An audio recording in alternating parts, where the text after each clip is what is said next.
Tech Sounds presenta Ola de Salud.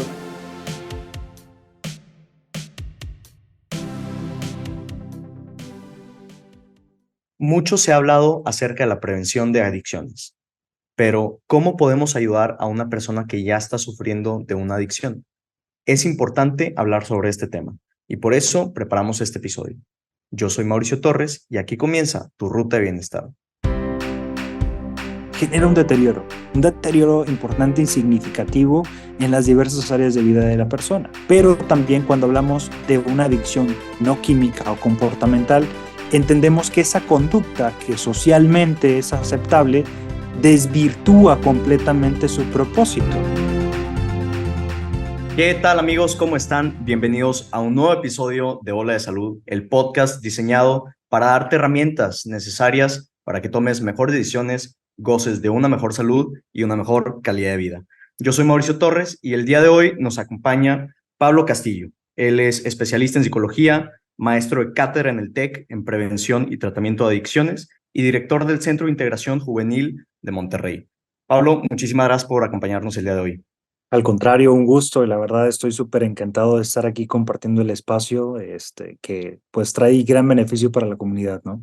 Claro que sí. El día de hoy tenemos un tema preparado muy importante. Es un tema un poco difícil del cual hablar, pero vamos a intentar lo mejor para poder dar los detalles necesarios sobre un tema que, pues bueno, nos afecta a todos en diferentes niveles. El día de hoy nos vamos a centrar en una pregunta principal. ¿Cómo podemos ayudar a una persona que está sufriendo de una adicción? Y me gustaría empezar este tema preguntándote, Pablo, ¿cómo defines tú una adicción? ¿Cómo la podemos ver en una persona? ¿Cuáles son así como los datos claves para entender el qué es y qué no es una adicción?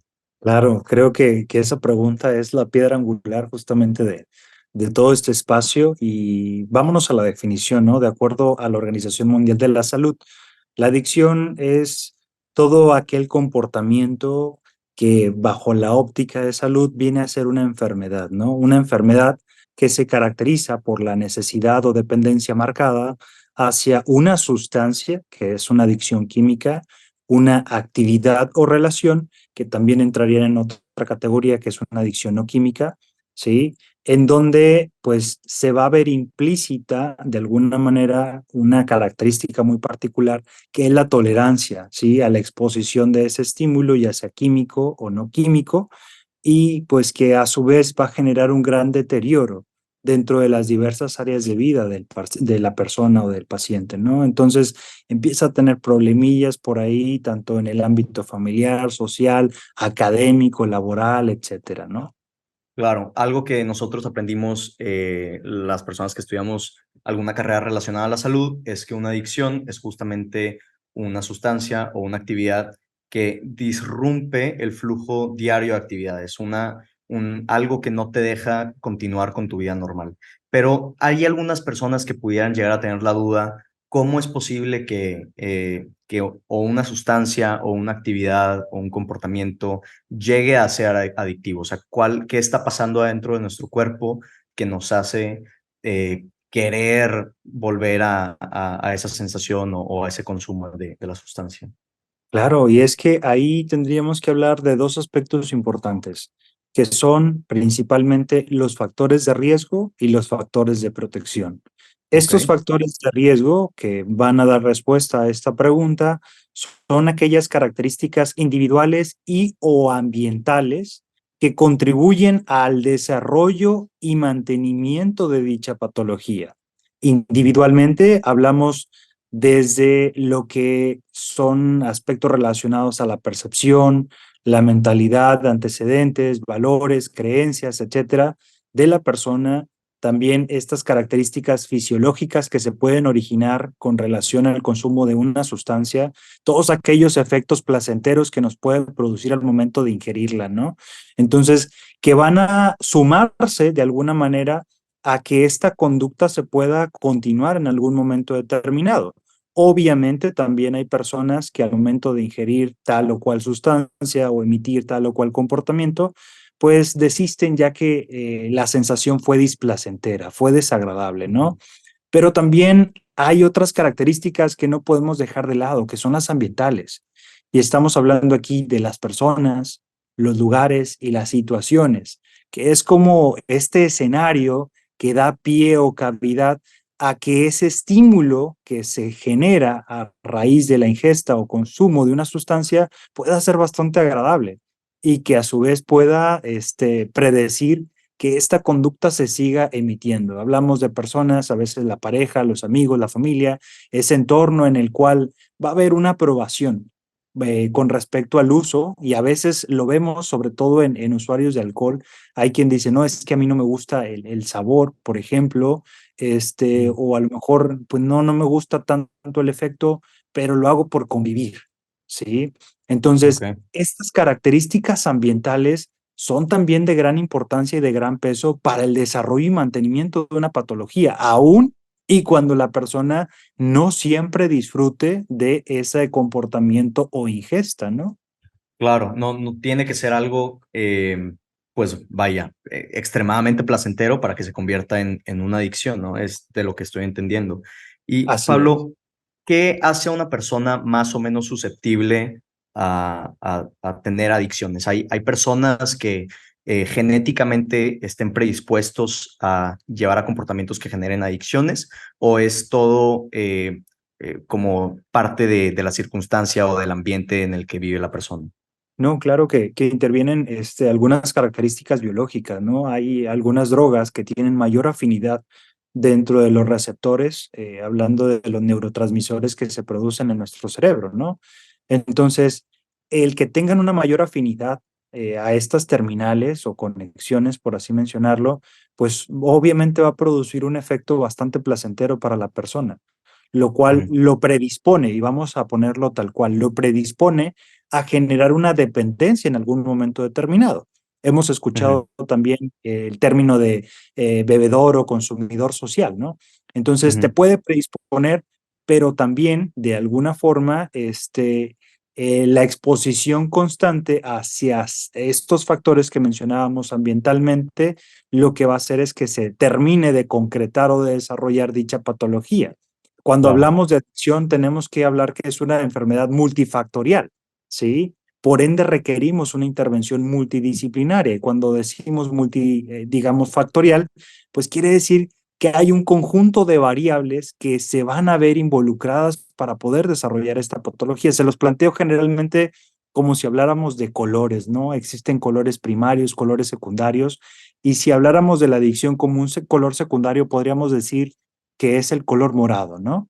En donde Ujú, para poder obtener esta tonalidad, pues requerimos de dos colores primarios, que es el azul y el rojo.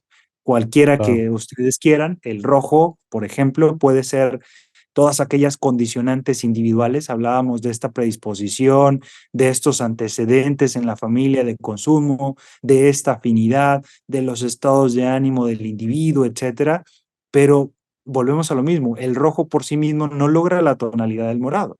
Ujú, Requerimos también del azul, que van a ser todas estas personas, la percepción que se tiene respecto a los riesgos de satisfacción, rituales, ceremonias, etcétera, cuestiones o tendencias sociales, esos lugares o escenarios en los cuales se puede desarrollar para que ahora sí nos dé la tonalidad del color morado, ¿no? Entonces, sí son aspectos biológicos los que van a tener una participación importante, pero no son los únicos desencadenantes, ¿no? Y lo hemos visto en algunos pacientes en donde decimos, oye, ¿cómo es posible que dos hijos de los mismos padres, que son usuarios principalmente de alcohol, uno beba y otro no? ¿Sí? A final de claro. cuentas, ambos tienen una predisposición genética o biológica, pero Ujú. resulta que uno sí genera una dependencia y el otro no.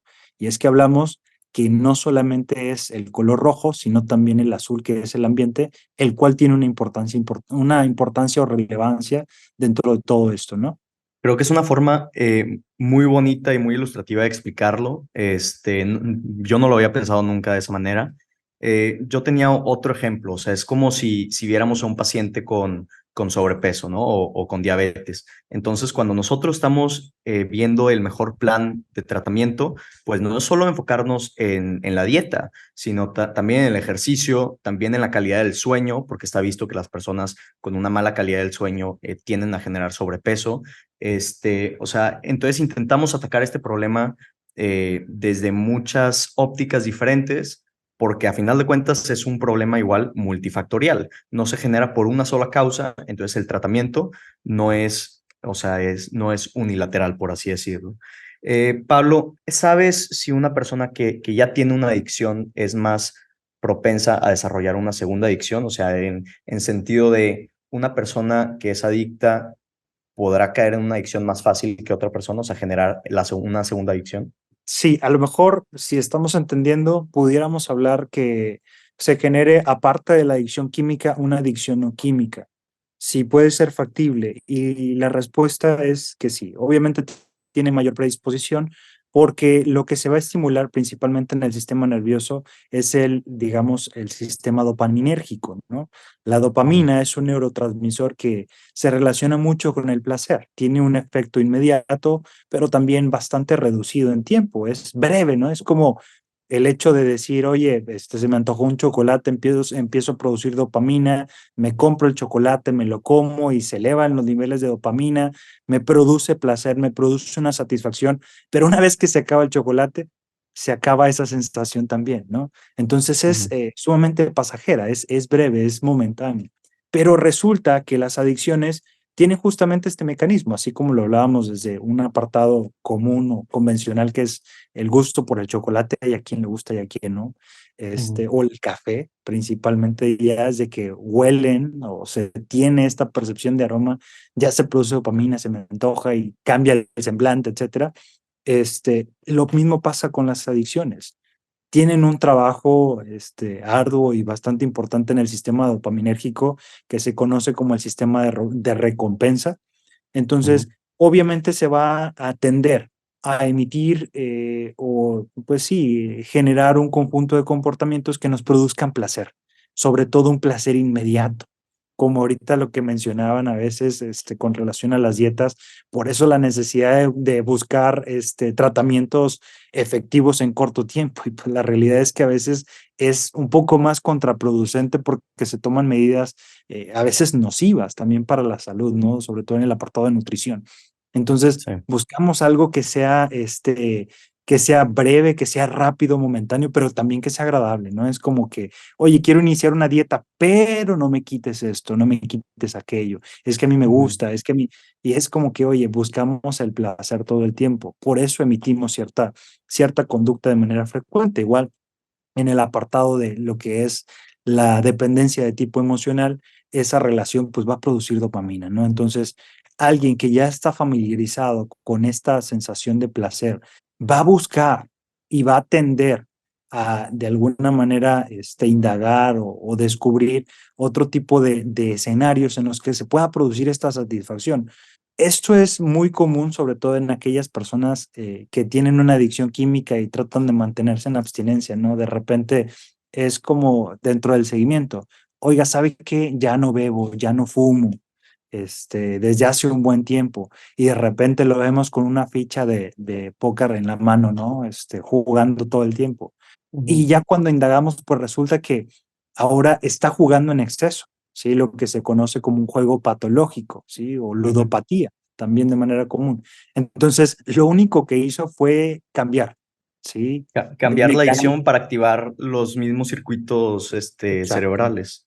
Así es. Dentro de su percepción, se cree que ya no se tiene una adicción, pero no se percata que ahora lo único que está generando es una dependencia, digamos, comportamental o no química, que es hacia la ludopatía, el juego patológico. Y aquí también Wow. yo creo que es importante hacer un breve paréntesis de, bueno, cómo saber que un comportamiento o que la ingesta de algo se vuelve algo enfermizo, ¿no? Como una adicción, Ujú. ¿no?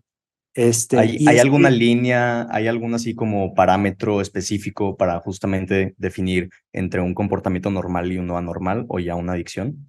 sí, así es. Es que a final de cuentas, como decíamos, número uno, lo que se mencionaba al inicio, que es genera un deterioro. un deterioro importante y significativo en las diversas áreas de vida de la persona. Pero también cuando hablamos de una adicción no química o comportamental, entendemos que esa conducta que socialmente es aceptable desvirtúa completamente su propósito. Es decir, que ya tiende a emitir dicho comportamiento para poder cesar un conjunto de síntomas relacionados al síndrome de abstinencia, ¿sí?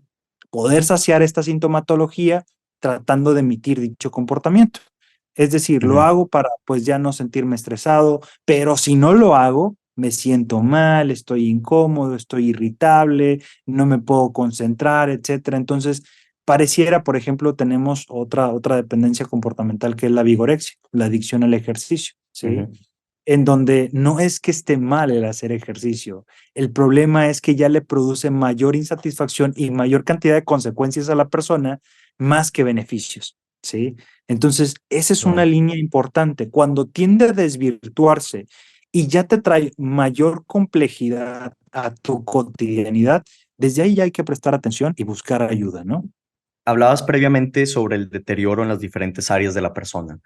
Quiero poner un par de ejemplos y me ayudarás con algunos otros, pero podemos hablar en el tema social, que dejas de ver a tus amigos o a tu familia o de salir para realizar esta actividad o este vicio. O en el tema, en el área económico, ¿no? Que gastas tu dinero más o que dejas de pagar otras cosas importantes en tu vida, nada más para poder seguir financiando esta adicción. ¿Se te ocurren algunos otros ejemplos así prácticos de lo que significaría un deterioro en las diferentes áreas de la persona?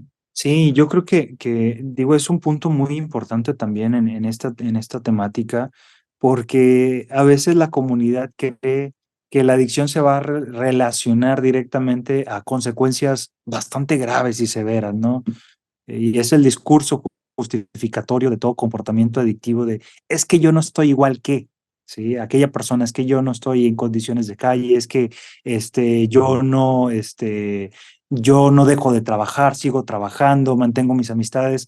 Y vamos a lo siguiente, el hablar de un deterioro significativo no significa el tener una disfuncionalidad en la totalidad, simplemente que empieza a dificultarte su adecuado funcionamiento, es decir, empezamos a tener a veces discrepancias con mayor frecuencia con nuestra pareja, con nuestra familia también, nuestras emociones están en una montaña de rusa constantemente, tomamos decisiones de manera impulsiva, en el ámbito académico, pues a lo mejor mi desempeño ya no es el mismo, no significa que abandonamos la escuela en su totalidad, pero mi desempeño no está siendo el adecuado, el óptimo, debido a estos efectos secundarios y consecuencias como, digamos, dificultades en la memoria para poder retener, procesar la información que nos está llegando, se nos olvida dónde ponemos las cosas, etcétera. A nivel social, pues si bien tenemos aún o conservamos las amistades, pues la convivencia ya no es la misma, tenemos una mayor cantidad de roces, discrepancias, etcétera. Entonces ya desde ahí tendríamos que estar prestando atención. No hay ninguna necesidad de cumplir con ese último criterio de disfuncionalidad en la totalidad para poder decir que necesitamos ayuda, ¿no? Entonces, parte desde ahí, desde el hecho de tener estas pequeñas discrepancias, a veces los descuidos, accidentes en el trabajo, problemas con compañeros, problemas a veces con los jefes inmediatos, etcétera, son cosas que tenemos que sensibilizar para poder de alguna manera también buscar ayuda. Desafortunadamente estamos muy acostumbrados, ¿no? Y hasta lo vemos en el consultorio, conversando ahí con algunos especialistas médicos. La pregunta del millón es, ¿desde hace cuánto tiempo se siente de tal o cual manera, no? Y voltea a veces al familiar o a la pareja y le dice, pues como desde hace 2 semanas, ¿no? Entonces ahí el médico hace la intervención y dice, oye, ¿y por qué no ha habido uno desde hace 2 semanas mejor? Pero es Claro. justamente esto, hasta que no percibimos que las cosas se salieron de control, hasta entonces no buscamos ayuda y eso pues no es lo adecuado.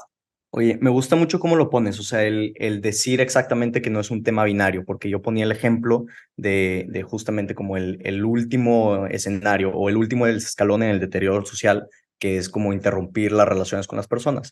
Pero me gusta cómo lo pones en sentido de, a ver, el daño que estamos viendo lo podemos ver desde mucho antes, muchos escalones antes. Tal vez no ha cortado la relación completamente con sus familiares, con sus amigos, Ujú. pero es que está teniendo cada vez más roces, cada vez más problemas. Y creo que eso nos habla de una mentalidad que tenemos en la medicina o los proveedores de salud, en decir, oye, tiene que haber una línea que si la cruza ya podemos intervenir y antes de eso no podemos intervenir. ¿Por qué no podemos intervenir desde un inicio? ¿Por qué nos tenemos que esperar a que se haga lo suficientemente grande el problema para buscar ayuda, ¿no? Entonces creo que ese es un tema importante, podemos nosotros hacer como un examen de conciencia, si así lo quieren decir, y empezar a analizar tanto nuestras conductas, nuestros comportamientos, como también de las personas con las que convivimos, ¿no? Las personas que queremos.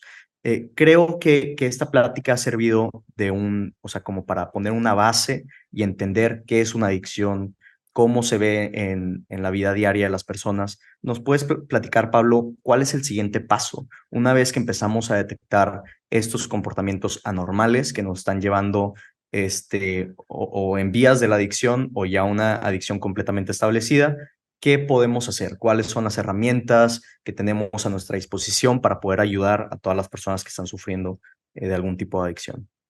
Claro, sí. Aquí el siguiente paso, una vez que ya empezamos con esta sensibilización, les digo, comunitaria y personal principalmente de, oye, como que algo no me está funcionando, algo no me cuadra, no me estoy sintiendo bien, empiezo a tener uno que otro problema adicional a los que ya teníamos, ¿sí? Entonces, aquí lo siguiente es buscar ayuda, pero dentro de este apartado de buscar ayuda, sí poder acercarnos con los especialistas en dicha temática, ¿no? No significa que el tratamiento va a ser ubicado desde una sola línea, requiere una intervención multidisciplinaria, como ya lo habíamos mencionado, pero para que esto se pueda dar, pues tenemos que acercarnos con personas que conozcan que a final de cuentas el abordaje pues va a ser de esa manera, ¿no? Y no solo desde una disciplina, ¿sí? De una subespecialidad, sino que requiere la intervención de diversas áreas para poder lograr el objetivo, que el objetivo de un tratamiento no es la abstinencia. Les digo yo que la abstinencia es solamente la cereza del pastel, lo que cubre, lo que todo el mundo observa, ¿no? De, ay, mira, ya es abstemio, ah, mira, ya no consume, es lo que todo el mundo se percata, pero el pastel propiamente es la calidad de vida de la persona, es lo que le da el soporte a esa cobertura, es lo que le permite darle forma a esa cobertura, a lo que todo el mundo ve, ¿no? Es que la persona realmente, desde estos aspectos que tocabas hace un momento, tiene una mejor higiene del sueño, cuida sus hábitos alimenticios, cuida también la vinculación a nivel social, familiar, etcétera. Todas estas relaciones, ha hecho cambios también a nivel de pensamiento respecto a sus antecedentes, su presente, su futuro, su proyecto de vida. Ha hecho diversas adecuaciones. Esta calidad de vida es realmente nuestro objetivo dentro del tratamiento. Entonces, por eso decimos, el siguiente paso es buscar ayuda, pero ayuda que realmente nos pueda orientar respecto a nuestro problema actual. Muchas veces, y desafortunadamente a veces por la falta de información, pues recurrimos, les digo yo, a nuestro, ¿cómo decirlo? A nuestro directorio general que es Google, ¿no? Entonces, inmediatamente, síntomas, características, etcétera. Y hay una encuesta del por qué las personas, una investigación del por qué los jóvenes principalmente tienden a acercarse más sobre todo a redes sociales que con un especialista hablando de psicología, medicina, trabajo social, etcétera. Y una, pues, es la cuestión del tiempo. Dos, la cuestión del recurso económico. Y tres, pues de alguna manera es confidencial. O sea, a final de cuentas nadie se va a dar cuenta, a menos que revise tu celular y busque el historial, pero es completamente confidencial, ¿no? De ahí es que muchas instituciones, incluyendo a Centros de Integración Juvenil, la Secretaría de Salud, actualmente el Consejo Nacional de Salud Mental y Adicciones, han implementado mecanismos dentro de sus páginas oficiales que permiten realizar autodiagnóstico a la comunidad de qué es lo que tenemos, cuáles son las características y dos, derivar y canalizar a la unidad más cercana de atención. Esto también bajo la intención, como bien señalábamos, de evitar que si empezamos a tener uno que otro problemilla por ahí adicional a los que ya teníamos, pues se sigan desarrollando y adicionar algunos otros más, ¿no? Entonces, es desde esta óptica de prevención también, pero con una intervención especializada, ¿sí? Entonces, vamos a tratamiento, recibimos la orientación y pues también parte de todo esto es la disposición de la misma comunidad o de la persona, pues para realizar estos cambios necesarios pues en nuestra vida cotidiana, ¿no?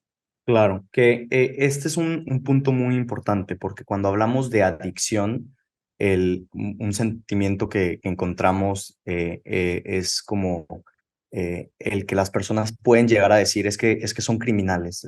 Las personas, ponle tú en el caso específico de la drogadicción, independientemente de la droga. Entonces, quieren castigarlos, quieren meterlos a la cárcel porque son o sea, llegan a afectar la sociedad, ¿no? Entonces, es la importancia de decir, oye, no es, o sea, digo, a ver si es un crimen, pero no son criminales, son personas que están enfermas, que tienen un problema, tienen una adicción, y más que castigarlas, hay que darles la ayuda necesaria para que puedan tener una adecuada rehabilitación y volverse a integrar como parte fundamental de la sociedad, o sea, una persona productiva en la sociedad. ¿Cuál crees, en tu opinión, que ha sido como el error más grande en el sentido de cómo hemos tratado a las personas con adicciones en nuestra sociedad y qué harías tú para cambiarlo? Claro, digo, aquí lo primero sería generar conciencia del término adicción desde una óptica humana, ¿no? Les digo, el término adicto, adicción o drogadicto tal cual o drogodependiente, que son términos muy comunes dentro de la comunidad, tanto social como académica y profesionistas, es el hecho de poder entender que esta palabra no tiene un significado más que el hecho de decir que es una persona que requiere ayuda, ¿sí? Ujú. Si lo pudiéramos traducir a lo mejor a la rama médica, sería poder equipararlo a un paciente diabético. El hecho de decir, oye, tengo diabetes, no emite ningún tipo de juicio o prejuicio, ¿no?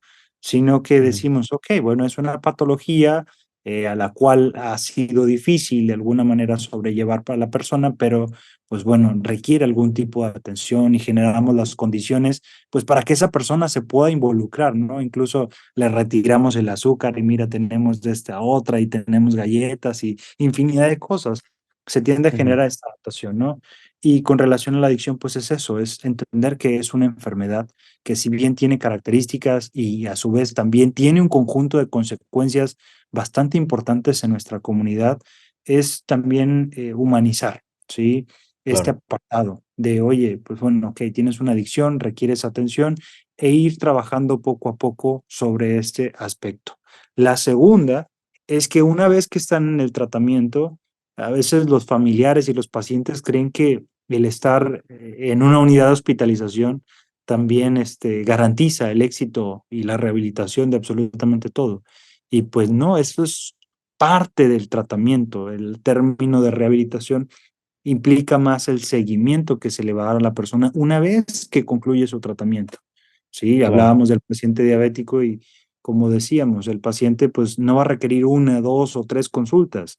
Si bien las primeras consultas van a ser pues a lo mejor un poquito más frecuentes, reducidas en tiempo entre una y otra, el seguimiento que se le va a dar una vez que se estabiliza al paciente o a la persona va a ser importante, pero va a ser un poquito más prolongado, a lo mejor a los 3 meses, a los 6 meses, al año, pero es ir valorando las condiciones y condicionantes que se están presentando dentro del contexto del individuo y a nivel personal y que pueden ser un factor, ¿sí? Importante. Ahora bien, a lo mejor hay quien dice, oye, pero pues esto es como casi generarle una dependencia a la persona hacia el tratamiento.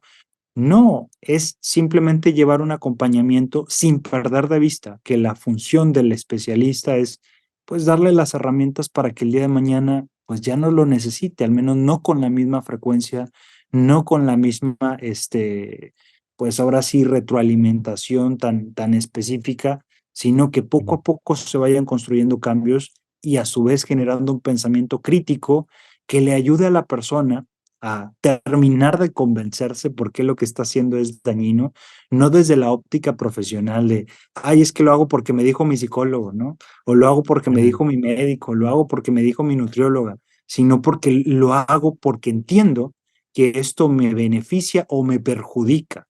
Ese es el Claro. pensamiento crítico que buscamos generar en la comunidad, no desde, yo sé qué es lo que necesitas. Pues no, yo no sé qué necesitas hasta que no me platicas, me planteas la situación aún y cuando ya conozco el motivo por el cual vamos a abrir el expediente, que es el Ujú. consumo, pero no significa que ese sea el único problema y lo único que tengamos que tratar, porque a lo mejor yéndonos en contraste, sería utópico el decir, ok, al lograr la abstinencia ya toda la vida del paciente va a cambiar.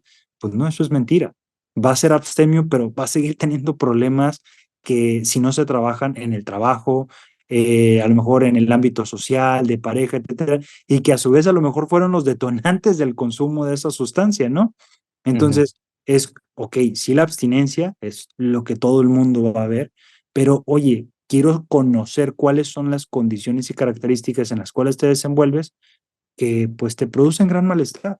Al trabajar Claro. sobre ellas, pues ya ahora sí logramos la abstinencia, viene de manera implícita, viene en el paquete, en el premio, pero pues lo que me interesa es tu calidad de vida, ¿no? Entonces, el seguimiento, el acompañamiento, la sensibilización de lo que es el término adicción, que se ha utilizado bajo una óptica despectiva, desafortunadamente, pues Ujú. tiene que ser más bien vista como pues un término técnico, desde una patología, una enfermedad, sobre todo mental, que requiere la ayuda, y la orientación de la misma comunidad, ¿no? Quiero ahondar un poco en el tema de las circunstancias en las que viven las personas y el ambiente. Hace un par de años tuve la oportunidad de ir a Boston a estudiar la crisis de los opioides desde un punto de vista de salud pública y antropológico. Y durante una de las sesiones que tuvimos, tuve la oportunidad de platicar con una persona, un adicto en recuperación de la heroína. Se llamaba Jamie, era un hombre transexual y él había estado dentro de prisión, entraba y salía muchas veces, lo arrestaban por temas de posesión y bueno, o sea, él nos comentaba, me platicaba que el momento más difícil era después de salir de la cárcel o de rehabilitación, porque volvía a llegar a su casa y lo volvían a encontrar sus mismos amigos o sus mismos dealers, que eran como la razón por la cual él estaba en las drogas, ¿no? Entonces, a veces es un poco difícil pensar que una vez que salimos de recuperación, pues bueno, todo va a ser camino arriba, no va a haber ningún problema, pero la realidad de la cosa es que una vez que salimos de este momento como de pausa, en donde no tenemos acceso a las drogas, ya sea sustancia o comportamiento, tendemos a regresar a los mismos escenarios, a las mismas circunstancias, al mismo como ecosistema que favoreció y promovió nuestra propia adicción, ¿no? Incluso nos decía Jamie que era un momento muy difícil también porque el momento más vulnerable y más peligroso para un adicto, especialmente o sea, enfocándonos nada más en el tema de las drogas, especialmente la heroína, es justamente cuando va saliendo de rehabilitación o de la cárcel. ¿Por qué? Porque después de un tiempo prolongado de no estar expuesto a la droga, las personas tienden a consumir la misma cantidad de droga que usaban antes y aquí es cuando es la mayor tasa de recurrencias de sobredosis y muerte, ¿no? Así es. Entonces, qué interesante el hecho de que, como tú dices, tiene que haber un buen seguimiento de tratamiento post-rehabilitación. Tenemos que tener buenos sistemas que lleven a las personas de la mano y no en un sentido paternalista, pero empoderando al paciente para que encuentre sus propias razones para seguir adelante y darles las herramientas para que puedan tomar mejores decisiones. Entonces, creo que escuchar las historias de las personas, personas que han tenido que lidiar con una adicción, nos hace empatizar muchísimo más, ponerles cara, hacerlo más humano, porque al final de cuentas son personas y no siempre tenemos a veces esta idea de que las personas que lidian con una drogadicción son personas malas, ¿no? Pero muchas veces no, esa primera decisión no es un tema de malicia. Ponle tú, hay un libro muy importante que se llama Dopesick, la autora es Beth Macy, que habla justamente de la crisis de los opioides en Estados Unidos. Y nos dice en el libro que 3 de cada 4 americanos adictos a la heroína empezaron por drogas prescritas médicamente, opioides que nosotros usamos en nuestra práctica médica. me acuerdo mucho que habla de la experiencia de un futbolista americano eh, que habla, o sea, es un joven, tenía 18 años, estaba en el equipo de fútbol americano de su prepa, y cómo se rompe un brazo, ¿no? En un partido. Entonces va al médico, le ponen el yeso, el médico le da analgésicos muy potentes y él, pues bueno, empieza a tomar los medicamentos para disminuir el dolor y seguir con su tratamiento, porque a final de cuentas, pues está confiando en la voz del médico, que le recetó esos medicamentos. Resulta ser que después de 2 meses sigue teniendo dolor, el doctor no le quiere aumentar la dosis y él va, porque tiene tanto dolor, a conseguir lo mejor en el mercado para quitar el dolor, que termina siendo la heroína, ¿no? Entonces empieza su camino hacia la drogadicción por algo que él no buscó. Fue un accidente en su partido de fútbol americano y no había malicia detrás del inicio hacia las vías de una drogadicción, ¿no? Entonces, qué importante es escuchar las historias de estas personas que muchas veces son producto de situaciones, pues accidentes muy difíciles o son producto de sus circunstancias, de su ambiente, y cómo esto nos puede plantear como un panorama diferente y poder tener buenos sistemas que humanicen a las personas que viven con una drogadicción. Sí, así es, estamos muy de acuerdo con esa óptica que se está planteando en este momento, ¿no? De poder humanizar, sensibilizar, generar conciencia, ¿sí? Educar realmente respecto al tema para poder tener un abordaje adecuado, ¿no? Y es que, digo, a lo mejor ya no nos alcanza tanto el tiempo, pero vamos a poder entender que la contextualización es primordial, ¿sí? El hecho de conocer las condiciones sobre las cuales se está desarrollando una patología, ya que cada comunidad tiene características muy distintas. Algunos pueden compartir algunas necesidades, otros no, en algunas está de manera más presente que otras tantas, pero sí es importante ubicarnos de manera muy específica de cuál es la comunidad con la que estamos trabajando y lo mismo con las personas. ¿Qué es lo que la persona busca? ¿Qué es lo que la persona necesita? Y a su vez también poder ahondar e incidir, mejor dicho, en la capacitación del personal médico, Claro. referente sobre toda esta prescripción. Si entendemos cómo se fue dando toda esta problemática en Estados Unidos referente al uso de opioides y pues va muy enlazado a lo que mencionábamos de cómo la comunidad tiende a interpretar y percibir el uso de fármacos o esta automedicación, a veces de manera pues muy irresponsable, lo vamos a mencionar así, ¿no? Es como que, oye, fíjate que amanecí con un dolor de cuello, mira, cuando tuve un accidente el médico me prescribió esto y es buenísimo, ¿no? Y tal cual tramadol, ¿no? Que es un opioide Sí. sintético. Entonces, no nos percatamos que a veces este tipo de pues ayudas, vamos a ponerlo entre comillas, porque pues en realidad a veces estamos perjudicando más. Este tipo de orientaciones, pues lo único que van a hacer es poner en riesgo a la persona, pues que está confiando en nosotros. Entonces, por ello es indispensable referir con el especialista, oye, amaneciste con dolor, pues bueno, lo mejor es que te consultes, oye, pero es que ¿qué te tomaste? Pues yo me tomé tal medicamento, pero lo más recomendable es que vayas porque no sabemos qué tan contraproducente puede ser, ¿no? Y Claro. les digo, tenemos una bata ahí casi que guardada en el closet, les digo yo, porque les digo hasta somos astutos, ¿no? Es casi como que te duele la cabeza, tómate tal medicamento. Te duele mucho, duplica la dosis y, oye, a ver, espérate, no va por ahí, les digo. Tenemos que sí generar mucha sensibilidad también sobre el apartado de la funcionalidad de las personas. Nos hemos topado ahorita con la prescripción de muchos sedantes hipnóticos y ansiolíticos en la comunidad de 50 a 65 años de edad, casi porque pues la mayoría padece de lo que coloquialmente se conoce como de nervios, que en realidad es un trastorno de ansiedad.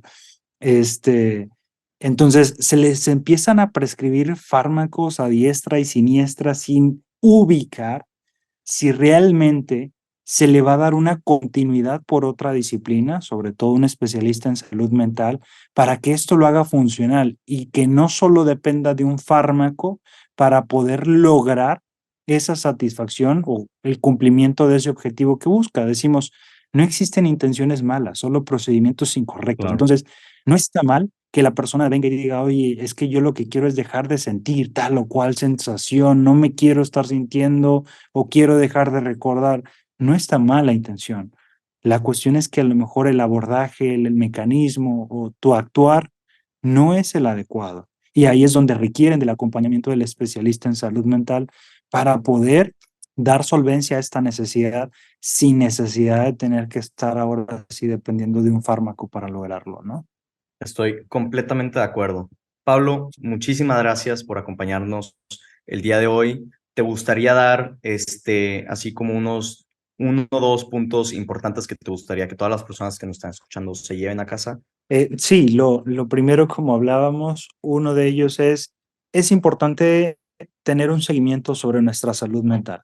A veces por la cotidianidad, por la premura, por los tiempos, no nos damos el tiempo suficiente o el espacio para analizar cómo andamos a nivel mental, a nivel, digamos, cotidiano, pero sí necesitamos constantemente o de alguna manera el apoyo de un especialista, ¿no? Al menos para una orientación, una asesoría, creo que nunca está de más, así como tenemos un seguimiento médico, puede ser cada 3, cada 6 meses, solamente para ver cómo andamos.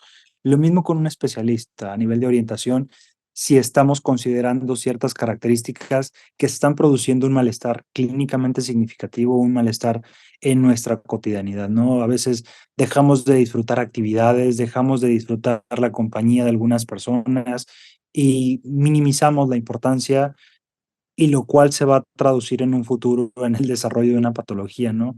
A veces lo ubicamos tal cual en un trastorno del estado de ánimo, que es la depresión comúnmente, este, en donde empezamos a tener síntomas a lo mejor previos a el desarrollo de dicha patología y le restamos importancia porque pues a veces escuchamos a la comunidad de, ay, es normal, no es para tanto, ponte a hacer algo, se te va a pasar, es temporal, es pasajero, y le restamos importancia a tal grado de que pues ya buscamos ayuda ya cuando tenemos la patología como tal, ¿no? Entonces, pues Claro. es importante tener ese apartado humano, digo, desde esta óptica, concluyendo con una frase que me gusta que dice que la moneda tiene dos caras y sin una no vale. Es decir, podemos hablar de salud y poder transmitir hacia la comunidad, familiares, etcétera, pero si no lo aplicamos hacia uno mismo, pues realmente no vale, no tiene el significado y la importancia que realmente implica, ¿no? Entonces, así como nos preocupamos por los demás, personas cercanas, también tendríamos que hacer una introspección y ver cómo andamos, pues para tomar las mejores decisiones de manera oportuna. Estoy 100% de acuerdo. Muchísimas gracias, Pablo. Para todas las personas que nos escuchan, espero que haya sido un momento para reflexionar, para identificar patrones y conductas, tanto en nosotros mismos como en las personas que más queremos. Es un tema un poco difícil, es un poco diferente a lo que normalmente hablamos en el podcast, pero es de igual o mayor importancia, ¿no? Yo creo algo que me gustaría que todas las personas que nos están escuchando se lleven es que es un tema que tenemos que empezar a humanizar más porque vamos a tener mayores posibilidades diagnósticas y terapéuticas centradas en la rehabilitación del paciente y reincorporarlo como parte fundamental y necesaria de la sociedad. Hay que acordarnos, las personas que viven con algún problema de drogadicción son personas que están sufriendo. Entonces, vamos a intentar con mucha empatía no hacerles la vida más difícil de lo que ya está. Y esto nace desde un punto de cariño y de amor, porque estoy seguro de que muchas de las personas que nos escuchan hemos pasado por situaciones en donde quisiéramos tener la información de la que hablamos hoy y no la habíamos tenido. Queremos ayudar y no sabemos cómo. Entonces es muy importante seguirnos actualizando en este tipo de temas y aunque no estemos pasando nosotros por eso, poder ayudar a las personas que nos rodean. Pues muchísimas gracias. Espero que haya sido un episodio muy entretenido, muy productivo para ustedes. Les mando un fuerte abrazo, cuídense y espero que tengan una excelente semana. Pablo, muchísimas gracias por acompañarnos. A ustedes, excelente semana. Cuida tu mente Los expertos del TEC de Monterrey brindan herramientas y consejos para potenciar una vida positiva. ¿Por qué nos es tan difícil a veces perdonar? Un programa con ejercicios y rutinas para ayudarnos a cultivar una vida plena. El perdón es una elección. Escúchalo en Spotify, Apple Podcast y Google Podcast. Muchas gracias al equipo de Tech Salud, el Sistema de Salud del Tecnológico de Monterrey y al equipo de Tech Sounds. Productora ejecutiva, Lisbeth Siller. Productores de Ola de Salud, Melissa Hinojosa, Nora Morales y Fernando Zamora. Diseño, Lizeth Rodarte. Analíticos y alianzas, Lilia Martínez. Postproducción, Max Pérez y Marcelo Segura. Te invitamos a escuchar el siguiente episodio de Ola de Salud y el resto de programas de Tech Sounds en los canales de tu preferencia.